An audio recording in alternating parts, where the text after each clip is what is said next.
우리가 지난주부터 민수기 33장을 함께 나누고 있습니다. 민수기 33장은 이미 우리가 알고 있는 바와 같이 이스라엘이 그동안 출애굽 이후에 광야를 거쳐온 노정이 아주 지명 하나하나를 거론하며 자세하게 기록이 되어 있습니다. 얼핏 보면 지명만 계속 나열되고 있어서 별로 인사이트로 주어질 내용이 없어 보이는 것처럼 보입니다. 왜냐하면 지명만 나열되어 있기 때문에. 그러나 말씀드린 대로 이 지명 하나하나를 다 그 지명의 의미가 뭔지를 생각하는 것도 중요하겠지만 그보다도 그동안 거쳐온 노정을 쭉 열거한다는 것은 한마디로 이렇게 표현할 수 있습니다. 하나님의 은혜로 하나하나씩 점을 찍고 넘어왔다. 그런 면에서 어쩌면 우리 인생길과도 비슷하지 않을까 싶습니다. 처음부터 간단히 얘기하면 10대의 나의 시절에 여러 가지 어떤 목표나 어떤 이루어야 될 그런 점들을 다 거쳐왔습니다. 그리고 20대 그 왕성한 청년의 시기를 또 우리는 거쳐왔습니다. 돌이켜보면 각자 나의 20대를 돌이켜보면 각자 20대에 꾸었던 꿈들과 그 꿈들을 향하여 달려갔던 그 모든 것들이 또 지나가 오늘에 왔던 연결점이었던 것을 생각합니다. 그런가 하면 30대, 40대 들어가면서 이제는 조금 더 성숙한 인생의 길과 더욱더 사회 속에서 뭔가 치열하게 전쟁 같은 하루하루를 살아가며 먹고 살기 위해서 애쓰고 힘썼던 그 모든 지점과 순간들이 있습니다. 그리고 50대, 60대를 거쳐가면서 또한 성숙하여 가는 인생길에서 내가 거쳐가야 될 그 지점들이 생각납니다. 그리고 또한 이제는 앞으로 저천성에 가는 그날까지 우리가 도달해야 될 우리의 목표 지점들이 있습니다. 참 지나놓고 보면 모든 것들이 하나님의 은혜로 이 길이 걸어왔음을. 그래서 오늘 이스라엘 백성들이 33장에서 그들의 인생이 걸어온 광야 40년을 걸어온 그 지명 하나하나를 열거할 때에 참으로 은혜롭지 않을 수가 없습니다. 우리가 그 지명의 뜻이 무엇인지는 모른다 할지라도 분명한 사실은 이 지명 다음에 또 다른 지명이 나오고 또 다른 지명이 나온다는 것은 하나님의 은혜로 또 한 발짝 건너가고 하나님의 은혜로 또 한 발짝 나가고 하나님의 은혜로 또 한 발짝 나가고 결국 애굽으로부터 한 발짝 한 발짝 나갔던 여정이 오늘 이 기록이 담겨지고 있는 현장 모압 평지까지 연결되고 있고 그리고 이제 앞으로 가나안 땅으로 들어갈 여정이 남아있는 아주 은혜로운 시점인 것을 우리는 이 광야 노정의 이 33장 성경 말씀을 읽으면서 우리는 깊이 공감하지 않을 수가 없습니다. 한마디로 얘기하면 광야 40년의 여정은 개선행진입니다. 개선행진곡입니다. 왜 우리는 개선행진곡이라고 이야기할 수 있나요? 우리 인생은 하나님이 함께 하시는 것이기 때문에 우리 인생은 하나님의 주신 소명을 따라 달려가는 인생들이기 때문에 우리는 개선행진일 수밖에 없습니다. 그것을 육적인 눈으로만 바라보면 어려운 순간 이게 무슨 개선행진이냐 내가 실패의 순간도 맛봤는데 이게 무슨 개선행진이냐라고 이야기할 수 있지만 우리 그리스도인들이 영적인 눈으로 나의 인생길을 바라보면 오늘 이스라엘 백성들이 광야 노정 40년을 회고하는 것처럼 그들에게도 실패의 순간과 어려움의 순간과 배고픔의 순간과 또는 갈등의 순간들이 있었지만 결국은 개선 행진곡 안에 포함된 일부분이었다는 사실을 우리가 기억해야 합니다. 왜냐하면 이들은 가나안 땅에 들어갈 것이기 때문입니다. 그렇다고 한다면 우리가 인생길을 살아가면서 우리가 오해하고 착각하지 않아야 될 것은 믿는 자들에게는 어려움이 없을 것이다. 믿는 자들에게는 평탄한 호수 같은 인생만 놓여 있을 것이다. 믿는 자에게는 부족함이나 결핍이 없이 늘 공급해 주시는 하나님의 은혜만 있을 것이다 라고 생각한다면 우리는 신앙을 잘못 생각하는 겁니다. 성경은 어쩌면 순전하고 평탄한 인생 이야기를 담고 있는 책이 성경책이 아니라 굴곡지고 골짜기를 만나고 높은 봉우리를 만나서 쓰러지고 넘어졌지만 결국은 하나님의 은혜로 함께 하여서 일어나서 하나님이 원하시는 그곳까지 나아간 인생의 이야기들을, 사람들의 이야기를 성경책은 담고 있다는 사실을 기억한다면, 우리가 오늘 우리에게 맞아닥뜨린 광야 같은 어떤 어려운 순간들이 있다면 그것이 좌절의 시간이 아니라 개선 행진곡 가운데 한 단락이라는 사실을 우리는 반드시 기억해야 합니다. 그게 그리스도인들이 갖고 있는 정체성이에요. 이 정체성을 잊어버리면 우리는 세상 사람과 아무것도 다를 바가 없습니다. 세상 사람과 같다면 뭐예요? 한마디로 즐거울 때는 즐겁고 슬플 때는 슬프다는 그 이분법적인 삶에서 우리는 벗어나지 못하는 거예요. 제가 누차 말씀드린 것처럼 그리스도인들이 갖고 있는 가장 큰 다른 점이 있다면, 세상 사람과 다른 점이 있다면, 우리는 하나님의 시선에서 나의 인생을 해석할 지혜가 있어요. 해석할 수 있는 지혜가 있다고요. 그걸 성경 말씀을 읽으면서 깨닫습니다. 그래서 그리스도인들은 나에게 주어진 여러 상황과 환경들 가운데 그거를 액면 그대로만 우리가 받아들이고 그 액면 그대로에서 우리가 좌절하거나 실족하는 게 아니라 하나님 시선에서 오늘 내가 좌절한 이 시간을 해석할 수 있다고요. 이게 그리스도인들이 갖고 있는 다른 점이에요. 우리가 이걸 놓친다면 어쩌면 우리가 한평생 예수를 믿느라고 살아온 우리의 신앙을 한마디로 부정하는 것이다, 저는 그렇게 생각이 됩니다. 나의 인생길을 하나님의 시선에서 한 톨도 해석할 수 없는 사람이라면 그 사람은 믿음이 있는 사람이라고 이야기하기 어렵다는 이야기죠. 뭘로 이야기할 수 있어요? 언제 믿음이, 성경에서 이야기하는 믿음이 믿습니다 하면 다 주어졌나요?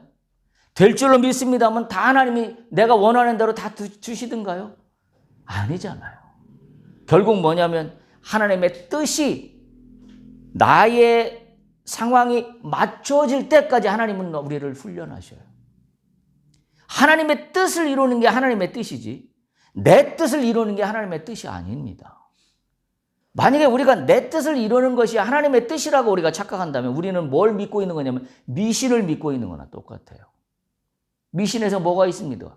내가 달라는 것밖에 다른 무슨 내용이 있나요? 비나이다 비나이다 내가 무슨 내용이 있습니까? 내가 원하는 것밖에 아무것도 없습니다. 그러나 성경은, 하나님은 하나님의 뜻이 우선이에요. 그 뜻에 내가 맞춰지기를 원하세요. 그래서 오늘 이스라엘 백성들도 40년 광야길을 걸어간 겁니다.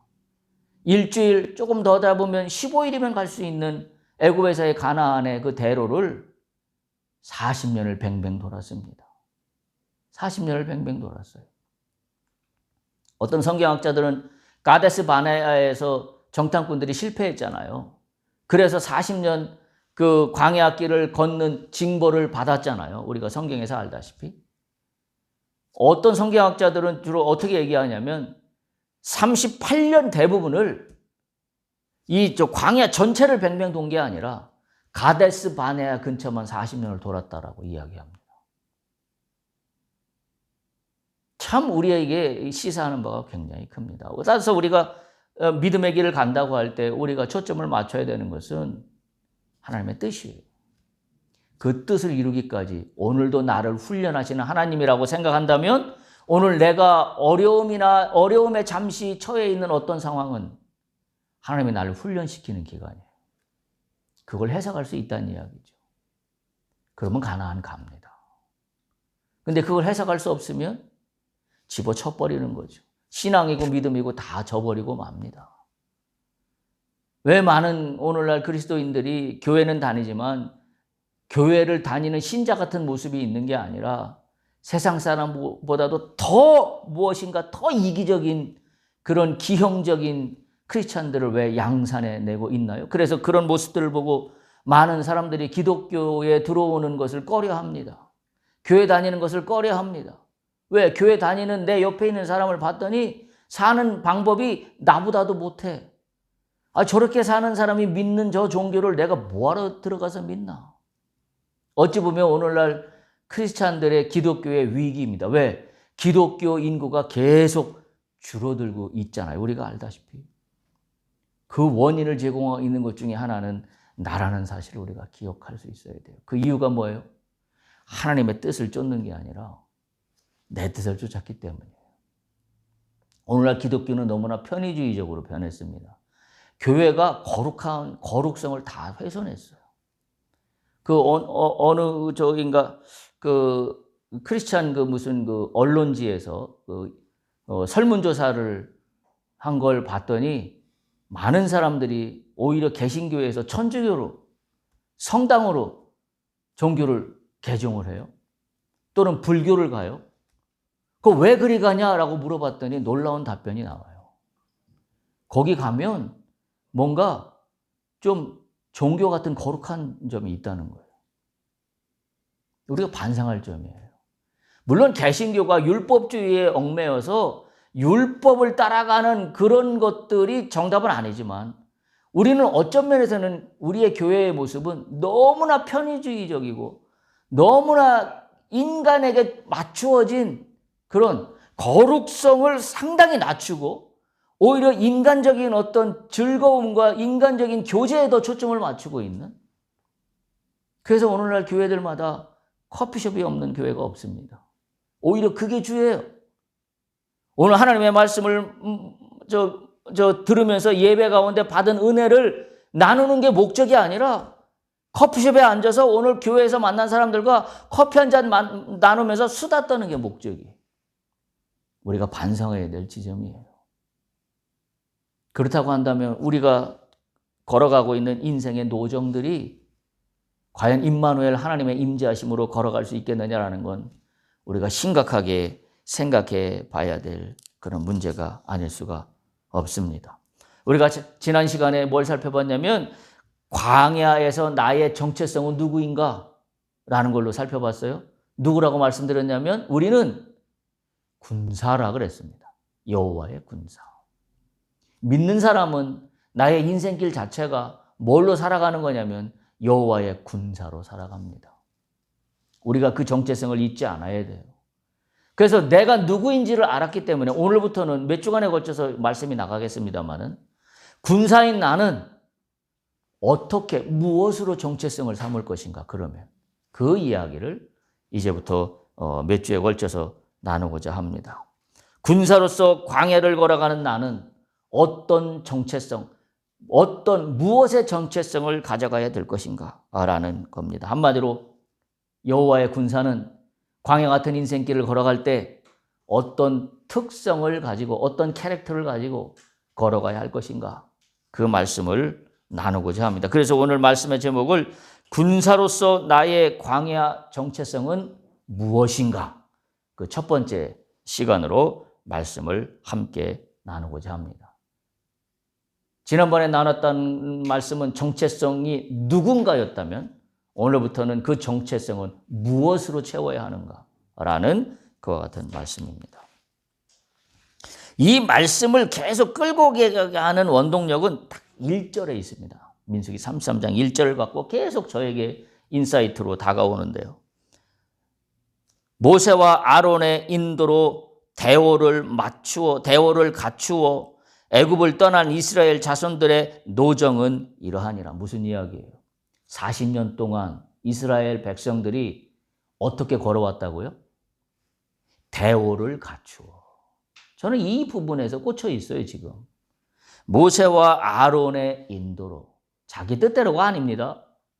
자기가 하고 싶은 대로가 아니에요. 모세와 아론의 인도라고 하는 것은 한마디로 표현하면 하나님의 뜻입니다. 모세는 하나님의 뜻을 받아서 수행하는 사람이에요.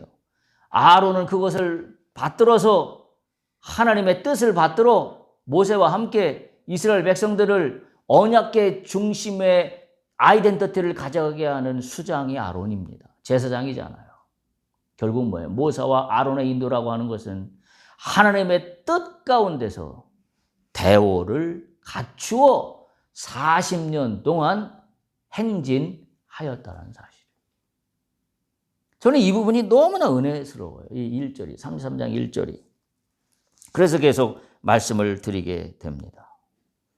대오를 이루었다라는 말씀이 그와 같은 의미를 크게 다가오고 있습니다. 그러니까 말씀드린 대로 우리가 걸어가는 이 길의 모습이 어려움을 만날 때는 패잔병이고 실패자가 아니라 어려움을 만났을 때 내 모습이 패잔병이나 실패자로 자기 스스로를 여기지 말고 뭐라고 여겨야 된다?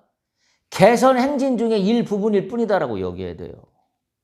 그게 하나님 뜻을 따라가는 사람들입니다. 하나님 뜻을 따라가는 사람들은 실패와 좌절과 낭만 가운데도 주님을 붙잡고 일어나는 사람들이에요. 그게 하나님 뜻이에요. 그래서 하나님은 그 과정을 통하여 당신의 뜻에 적합하게 당신의 뜻을 이룰, 당신의 뜻을 성취해 나갈 믿음의 용사들을 하나님은 훈련시키고 있는 겁니다. 그 과정 중에 내가 있다라고 여긴다면 오늘 내가 삶의 현장에서 부탁드리고 있는 나의 어려움이나 잠시 잠깐의 곤간과 곤경의 문제는 그것이 곧 끝이 아니라는 사실입니다. 끝이 아니라는 사실. 보세요. 가데스 바네아에서 40년의 형벌을 받았지만 이스라엘 백성들 결국은 가나안 땅으로 인도하시는 분이 하나님이세요. 그게 끝이 아니잖아요. 애굽에서 430년을 살았습니다. 그것도 노예로. 하나님은 애굽에서 430년을 살았던 것이 끝이 아니잖아요. 결국은 거기서 끄집어내시잖아요. 노예였던 이스라엘 백성들을 결국은 끄집어내시잖아요. 그 때가 우리가 언제인지는 알 수 없지만 하나님은 하나님 때에 당신의 뜻을 이루어 가십니다. 당신의 뜻이 뭐예요? 오늘 우리 민수기로 얘기하면 우리를 어디로 데리고 가는 거예요? 가나안 땅으로 데리고 가는 겁니다. 가나안 땅에 우리를 데리고 가서 당신의 뜻에 따라 우리가 소명 있는 삶을 살도록 하시는 게 하나님 뜻이에요. 실패하거나 낭망할 때 쓰러져 있지 않기를 축복합니다. 왜냐하면 하나님은 반드시 우리를 건지십니다. 우리를 반드시 붙잡고 일으켜 세워서 당신의 뜻 가운데 용사가 되기를 원하세요. 근데 우리가 자꾸 용사가 되는 걸 주저하고 실패와 낭망자로 남아 있으려고 합니다. 연약한 자로 남아 있으려고 합니다. 그래서 하나님을 향하여 신앙의 고백이라는 것이 주여 이거밖에 할 줄 몰라요. 잊지 마십시오. 우리는 누구냐? 여호와의 군사다. 이거 잊지 않아야 해요. 군사는 벌떡 일어나야 합니다. 군사는 나갈 길이 정해져 있어요. 군사는 그 순간 잠시 잠깐 전투의 치열함 속에 내 뜻대로 전투가 이루어지지 않는 것에 대해서 거기에 함몰될 이유가 없습니다. 그걸 뚫고 나가야 합니다. 그걸 뚫고 나가는 게 용사예요. 그게 군사입니다. 우리의 정체성을 잊지 않아야 합니다. 따라서 정체성을 세운 사람들은 군사로서 당당함이 있습니다. 이 당당함은 잠시 잠깐의 어떤 환경의 변화가 지배할 수 없는 당당함입니다. 왜 당당하냐면 하나님이 함께 하시는 당당함입니다. 하나님이 결국은 나를 붙잡고 여기를 뚫고 가나안으로 가시기 때문에 우리는 그렇게 당당함을 잃지 않아야 합니다. 이 당당함을 뚫고 간 사람들의 이야기는 성경에 수없이 많습니다. 여러분 창세기 인물만 몇 사람만 보더라도 우리는 다 알고도 남잖아요. 아브라함 어땠나요? 처음부터 아브라함이 의로웠나요? 대단했나요? 아브라함도 연약하게 그지없었어요. 자신의 아내를 자신의 누이라고 속이면서까지 자신의 목숨을 부지하려고 했던 연약한 인간입니다. 근데 결국은 하나님은 아브라함과 언약을 체결하시고, 왜 언약을 체결하셔요? 아브라함이 완벽하기 때문에? 아브라함이 실패와 좌절과 낭망으로 쓰러져 있습니다. 아이를 갖고 싶었지만 아이가 없었습니다. 그래서 이스마엘이라는 그 종을 통하여 낳는 아들을 얻기까지 이르는 좌절과 실패를 맛봅니다. 그러나 하나님은 거기서 그치지 않습니다. 하나님의 뜻이 그 사람에게 있다면 하나님은 그 뜻을 이루기 위하여 결국은 거기서 끄집어내십니다. 그리고 당신의 뜻을 이루십니다. 그래서 백세의 아들을 주셨습니다. 그리고 이삭을 낳게 하셨습니다. 그리고 그 이삭을 통하여 이스라엘 민족의 역사가 이어져 갈 수 있도록 하나님은 역사하셨습니다. 이거 어떻게 설명할 수 있습니까? 우리가 단순한 우리의 인생 이야기로 놓고만 이야기한다면 우리는 해석이 불가능한 이야기들입니다. 광야의 이런 시간들을 통과해야 합니다. 여러분 그런가 하면 야곱은 어때요? 야곱이 완벽했나요? 야곱처럼 성경에서 그렇게 소위 우리는 한마디로 표현할 때 뭐라고 표현하면 사기꾼, 속이는 자의 대가 이런 식으로 야곱을 표현합니다. 한마디로 연약하기 그지없고 이기적이기 그지없고 마지막 형을 만날 때도 두려움에 떨어서 그 잔꾀를 부리지 않습니까? 그 모든 연약한 과정 속에서도 하나님은 야곱을 어디로 끌고 가셨어요? 그 잔꾀에 능한 야곱을 외삼촌 라반의 집으로 집어쳐 넣었어요. 그쪽으로 도망갈 수밖에 없는 환경으로 밀어넣습니다. 그래서 외삼촌 라반의 집에서 20년 동안 그 밑에서 광야 시간을 보냅니다. 근데 보세요. 그게 끝이 아니었잖아요. 결국 하나님 어떻게 해요? 당신의 뜻 가운데 야곱을 라반의 집에서 끄집어내십니다. 탈출하게 하십니다. 근데 그냥 탈출하게 안 하셨어요. 어떻게 하셨어요? 거부가 됐다고 성경은 표현하고 있습니다. 수많은 가축과 여러 가지들을 거느리고 재물을 거느리고 외삼촌 라반의 집에서 나옵니다. 마치 이스라엘 백성들이 430년 애굽에서 종살이하고 나올 때 우리가 읽었던 것처럼 수많은 가축과 또 이들을 따라가는 수많은 다른 인종들이 있었다라고 성경은 기록하고 있습니다. 참 하나님의 역사는 묘한 겁니다. 광야 가운데 있지만 부자가 되어서 광야를 탈출하게 하셔요. 참으로 놀라운 이야기가 아닐 수 없습니다. 창세기의 결정적인 하이라이트는 요셉으로 끝납니다. 이 말이 됩니까? 그 어린 소년 요셉에게 어마어마한 일이 일어납니다. 형들에게 배신을 당합니다. 그리고 결국은 팔려갑니다. 종으로. 죽을 고비를 넘기며. 그런데 어떻게 되나요? 애굽에서의 그 시간 동안 하나님은 계속 요셉에게 임재하십니다. 요셉은 계속 고백합니다. 나의 하나님. 그래서 여러 가지 유혹을 당할 때에도 요셉은 꿋꿋하게 그 유혹과 타협하지 않습니다. 우리가 잘 알잖아요. 요셉은 애굽에서의 광야 시간을 하나님의 뜻 가운데서 보냈습니다. 그랬더니 어떤 일이 일어나요? 이방 민족인 요셉에게 애굽 총리가 되는 하나님의 놀라운 역사가 일어납니다. 마지막 형들을 만날 때에 창세기 50장 20절에 보면 너무나 유명한 구절이 있죠. 요셉이 형들에게 이렇게 이야기합니다. 당신들은 나를 해하려 하였으나 하나님은 그것을 선으로 바꾸사 오늘과 같이 많은 백성의 생명을 구원하게 하시려 하셨다. 놀라운 이야기 아닙니까? 자기에게 닥쳤던 광야의 어려운 죽을 고비를 넘기는 시간들은 돌이켜보니 하나님이 이걸 선으로 바꿔서 우리 민족 생명, 백성들의 생명을 다 구원하게 하시려고 하는 하나님의 뜻이었다. 라고 요셉은 마지막에 고백합니다. 우리가 기억하십시오. 이게 여호와의 군사입니다. 광야를 당했지만 광야가 끝이 아니라 광야 가운데 오히려 더 하나님을 붙잡고 하나님의 뜻이 무엇인지를 발견하려고 애쓰는 사람들마다 하나님은 그것이 끝이 아니라 우리가 상상과 기대도 할 수 없을 정도의 어마어마한 넥스트 스텝을 하나님은 준비하시고 그리고 준비한 걸로 끝나지 않고 우리를 끌어내어 당신이 준비한 그 역사의 현장 속으로 우리를 갖다 놓는다는 사실이에요. 할렐루야. 우리가 이것을 바라볼 수 있어야 됩니다. 이거 누가만 할 수 있어요? 군사만 할 수 있어요. 군사만 할 수 있습니다. 그래서 광야 가운데 있더라도 당당함을 잃지 않아야 합니다. 이스라엘 백성들에게도 마찬가지입니다. 애굽에서 탈출하여 구원받았던 사실이 전부가 아닙니다. 전부가 아니에요. 그런데 잘 보세요. 애굽에서 탈출해서 구원받았으면 곧바로 가나안으로 가는 게 세상의 상식이에요. 그런데 애굽에서 탈출한 다음에 가나안으로 바로 가지 않고 40년 광야 기간이 가운데 끼어 있습니다. 하나님은 뭘 원하시는 거예요? 군사 되길 원하시는 겁니다.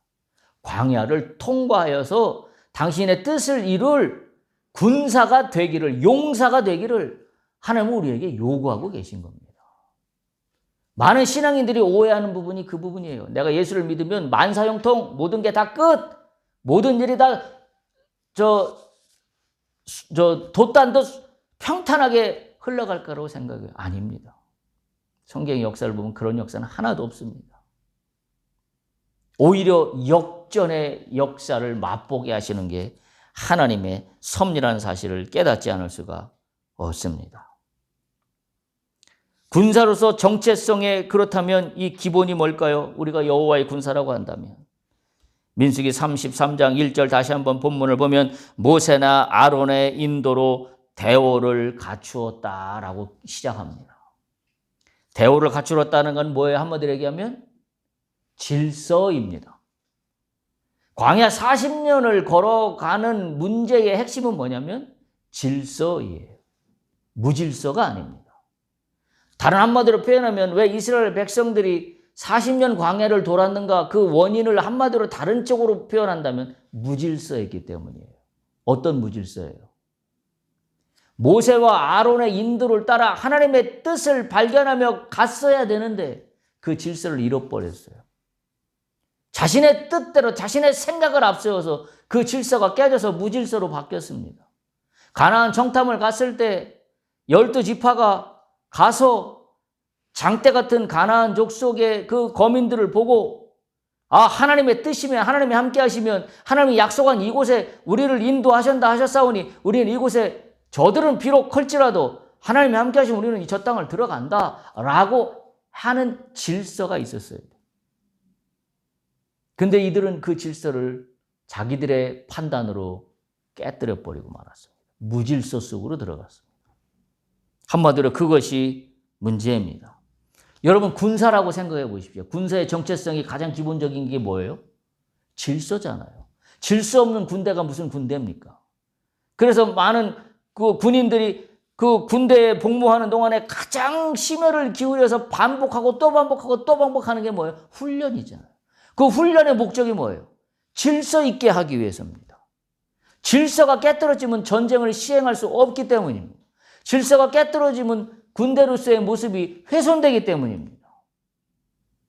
오늘 민수기 33장 1절 모세와 아론의 인도로 대오를 갖추었다는 것은 그리고 이들이 애굽을 떠나 이스라엘 자손들의 노정은 이러하니라 하면서 40년의 노정을 이야기하는 것은 지금 이 본문은 뭘 강조하고 있는 거냐면 질서를 강조하고 있는 겁니다.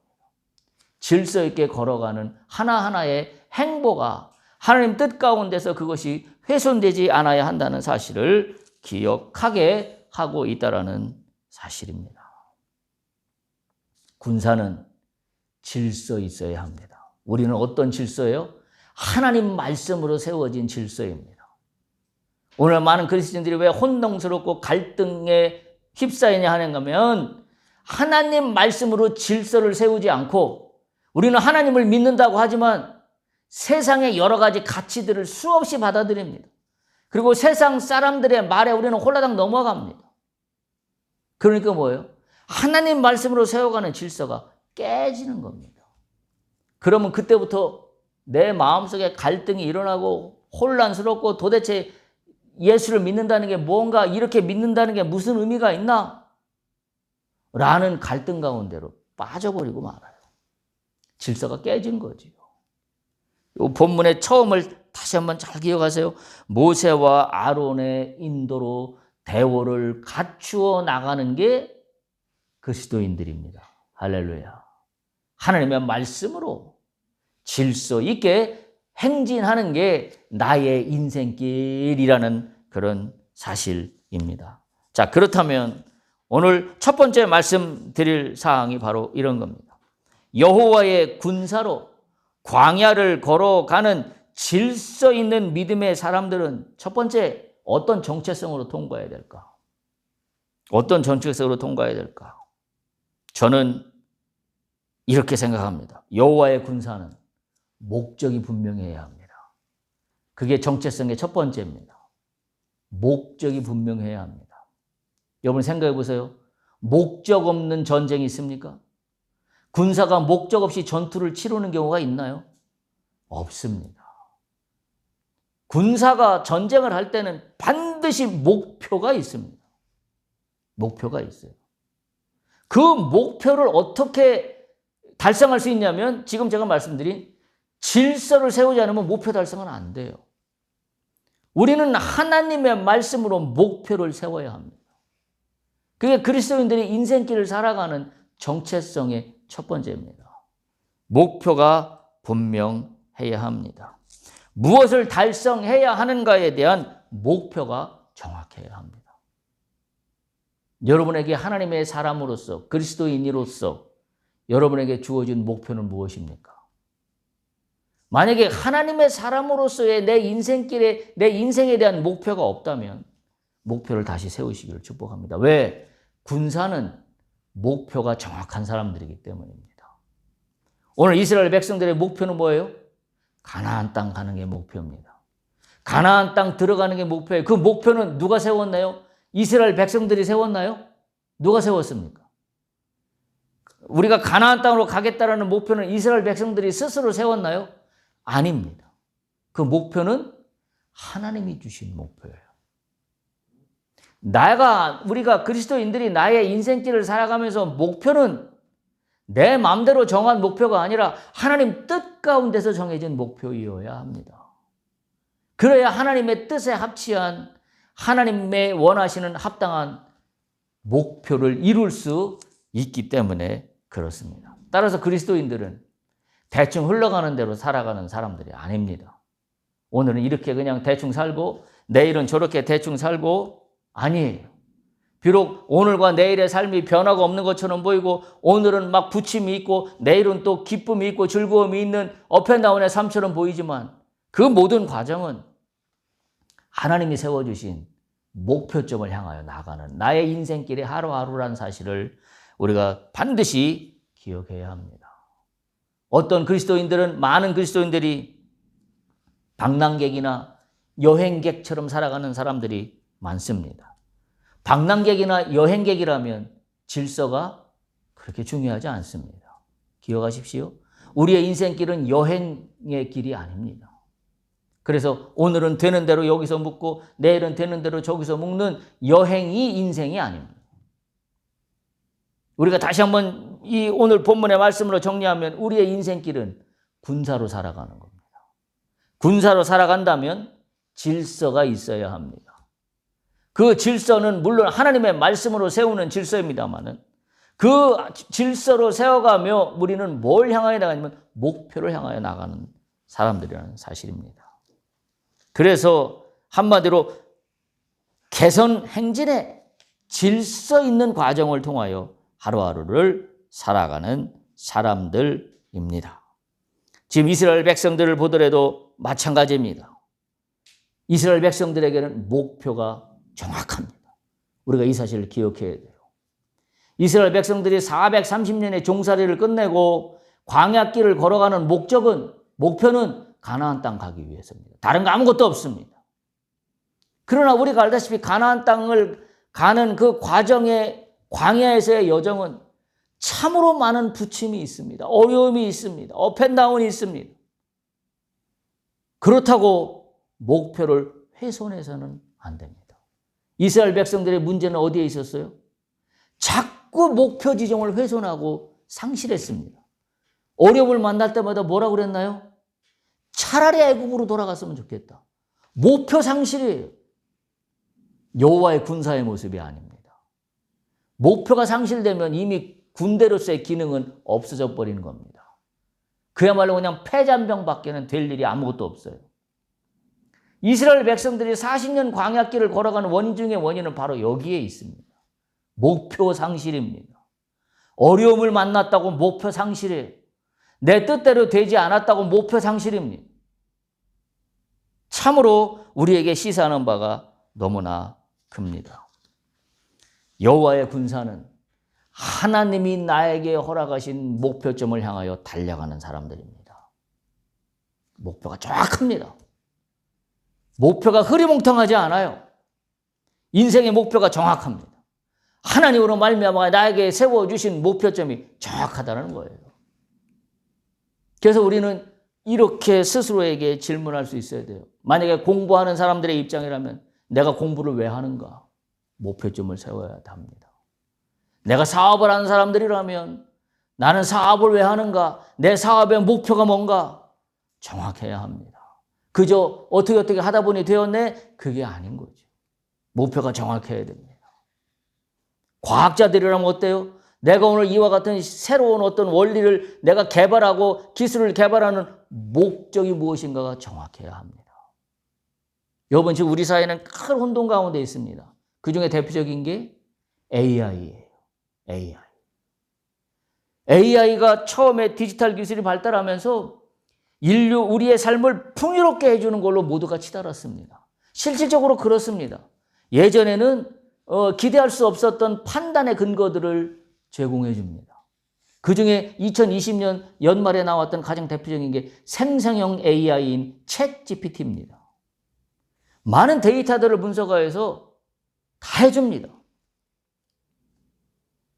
여러분, 요즘에 여행들 어떻게 가시는 줄 알아요? 젊은 사람들? 챗 GPT에다 물어보고 여행 계획을 짜요. 자기의 상황을 학습시켜요. 나는 어떤 걸 좋아하고 나는 어떤 거에 관심이 있고 그리고 내가 가고 싶은 지역은 A역이고 그 다음에 B고 그 다음에 C인데 자, 이걸 전체 아우러서 여행 계획을 짜줘라고 챗 GPT에다가 질문을 던지면 챗 GPT가 어디 가서 뭘 먹고 오늘 하루 스케줄은 어디를 거치고 그리고 내일은 어디를 가고 정확하게 짜줍니다. 지금 그렇게 바뀌었어요. 그렇게 바뀌었습니다. 기업들이 경영을 할 때도 마찬가지로 바뀌었습니다. 그런데 문제가 생겼어요. 사람들에게 의문이 들기 시작했습니다. AI로 이렇게 활용이 되어서 우리가 편리하게 되면 우리가 가는 목적지가 뭐지? 여기에 혼돈이 생기기 시작했어요. 그래서 올 초에 4월 달에 어떤 일이 일어났냐면 유럽연합에서 AI 규제법이라는 걸 만들었어요. AI 규제법. 그냥 막 가는 대로 놔두는 게 정답이 아니라는 거예요. 결국 뭘 생각하기 시작했어요? 우리가 AI를 활용해서 인류에게 도움이 된다고 한다면 뭐예요? AI를 어떻게 활용하고 어떤 삶으로 가야 될 것이 목적이 있어야 된다는 거예요. 목적이 없이 막 가니까 인간의 생명을 위협하기 시작하고 인간의 생명이 AI에 종속되어 버리는 상황이 눈에 보이거든요. 그래서 우리는 AI를 어떻게 개발할 것인가에 대한 목적을 다시 생각하기 시작했어요. 그래서 AI 규제법이 나왔습니다. AI 규제법이 나왔어요. 똑같은 겁니다. 우리가 목적이 분명하지 않으면 우리는 갈등 가운데 걷잡을 수 없이 빠져버리고 맙니다. 여러분, 우리가 읽었던 고린도전서 한번 보세요. 바울은 이렇게 얘기합니다. 고린도전서 9장 24절입니다. 뭐라고 이야기하고 있냐면 운동장에서 다름질하는 자들이 다 달릴지라도 오직 상을 받는 사람은 한 사람인 줄을 너희가 알지 못하느냐? 너희도 상을 받도록 이와 같이 다름질하라. 뭐예요? 목표가 정확한 겁니다. 그리스도인들이 인생길을 살아가면서 운동장에 다름질하는 사람처럼 살아가는데 그냥 뛰는 게 아니라는 겁니다. 그냥 달려가는 게 아니라는 겁니다. 뭐가 있다고요? 상을 받는다. 바울이 우리에게 권면해주고 있는 거예요. 우리가 인생길을 달려가는 목표가 뭐냐? 목적이 뭐냐? 오직 상을 받는 사람은 한 사람뿐이다. 너희가 그 상을 받는 것을 알지 못하느냐? 목적 없이 살아가느냐? 26절 보세요. 바울이 이렇게 이야기합니다. 그러므로 나는 다름질하기를 어떻게 아니하고 향방 없는 것 같이 아니하고 뭔 얘기예요? 나는 다름질하되 목적 없이 뛰지 않는다. 대충 이럭저럭 어떻게 하면 되겠지라고 뛰어가지 않는다. 나는 다름질을 향방 없는 것 같이 아니하고 또 어떻게 한다고요? 싸우기를 허공을 치는 것 같이 아니한다. 목적 없으면 어떻게 된다고요? 싸움이 허공을 치는 것처럼 된다. 목적 없이 달려가는 인생은 그 인생 전체가 허공을 치는 것처럼 돼버린다. 목적을 세우시기를 축복합니다. 목적이 분명해야 됩니다. 그게 그리스도인이에요. 그게 그리스도인의 정체성입니다. 특별히 여호와의 군사로 살아가는 사람은 목표가 정확해야 합니다. 그 목표가 이스라엘 백성으로 따지면 가나안 땅입니다. 여러분에게 목표의 가나안은 무엇입니까? 그 목표를 다시 한번 정확히 세우고 허공을 치는 것 같이 살아가는 인생길이 아니라, 허공을 치는 것 같은 사업이 아니라, 허공을 치는 것 같은 학업이 아니라, 허공을 치는 것 같은 기술 개발이 아니라 목표점이 정확해야 합니다. 운동장에서 다름질하는 자들이 다 달릴지라도 오직 상을 받는 사람은 한 사람인 줄을 너희가 알지 못하느냐. 너희도 상을 받도록 이와 같이 다름질하라. 그러므로 나는 다름질하기를 향방 없는 것 같이 아니하고 싸우기를 허공을 치는 것 같이 아니한다. 할렐루야. 오늘 말씀을 마무리합니다. 우리 그리스도인들에게 우리는 누구인가? 군사입니다. 그럼 군사는 어떤 정체성을 가질 첫 번째가 무엇인가? 목표입니다. 목적 지향적입니다. 우리 모두가 목적 지향적인 사람으로 다시 한번 변화되기를 축복합니다. 그저 대충 어떻게 되겠지가 아닙니다. 그래서 우리가 그걸 정확히 세워야 돼요. 나는 왜 이 사업을 하는가? 나는 왜 공부를 하는가? 나는 왜 기업을 하는가? 나는 왜 대통령이 되었는가? 그거 중요한 겁니다. 좋은 정책을 내는 게 핵심이 아니에요. 나는 왜 대통령이 되었는가를 깨닫는 게 더 중요해요. 나는 왜 사장이 되었는가를 깨닫는 게 더 중요합니다. 그래서 뭘 깨달아야 돼요? 하나님이 왜 나에게 사장의 직을 맡겼는가? 하나님이 왜 나에게 이와 같은 어떤 직무를 맡기셨는가? 그 목적을 분명하게 세워야 합니다. 방향성이 훼손되면, 방향성이 흐트러지면 무엇을 해야 할지를 알지 못합니다. 그건 군사의 모습이 아닙니다. 여러분에게 축복합니다. 오늘 바울의 권면으로 말씀을 마칩니다. 운동장에서 다름질하는 자들이 다 달릴지라도 오직 상을 받는 사람은 한 사람인 줄을 너희가 알지 못하느냐? 너희도 상을 받도록 이와 같이 다름질하라. 할렐루야. 향방 없이 아니하고 목적을 분명히 세워서 우리의 군사로서의 정체성을 확실하게 세울 수 있기를 축복합니다. 할렐루야.